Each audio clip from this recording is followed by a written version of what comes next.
Well, with the loss of the life of Justice Scalia, we here in America have lost a man that was avid in standing up for our gun rights. A man that fought tooth and nail and sometimes was the swinging factor on a lot of things that would happen in regards to what was going down with gun rights in this country. His death has brought up a lot of questions, and right out the gate, many people were stating what timing for this to happen, whether it was accidental or not. After the first day, I didn't think much of it, heard that he had died, but then the details started to come out. And as of last night, I come to find out that this man was discovered with a pillow over his head. I did a video on that on Dabu 777.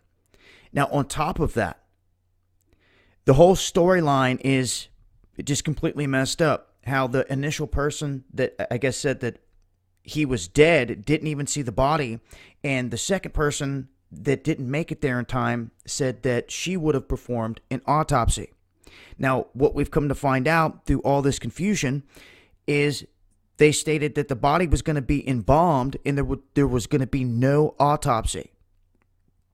This has even more flags flying unless they were able to stop them last minute, which I'm not sure they were going to be able to do that.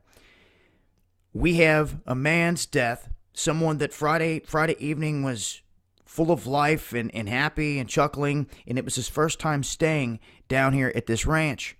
And it just so happens that the ranch owner, of all people, discovers him, and they said that there was no wrinkles in the covers or anything. They discovered him on the bed with a pillow over his head.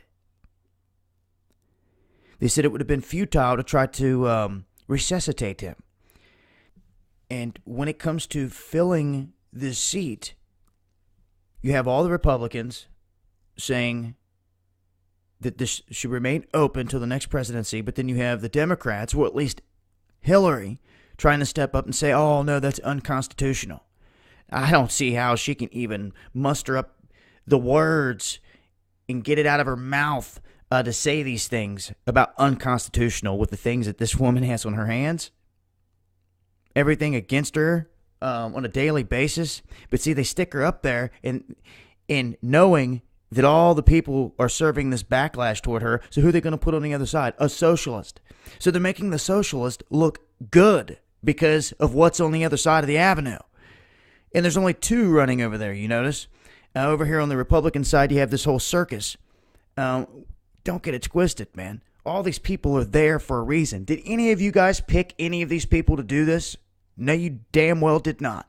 They chose themselves or were selected by the upper powers to run, is what happened.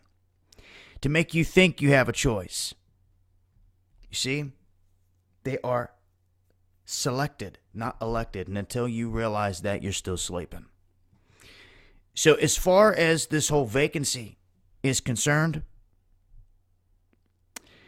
they have a debate here between both sides, as I stated, but this is what it comes down to. Obama just came out and said that he is entitled to make this decision and to replace this. No matter what anyone says, what they want to do about it, he's going to do it. You see, he doesn't care what you think or anyone else thinks.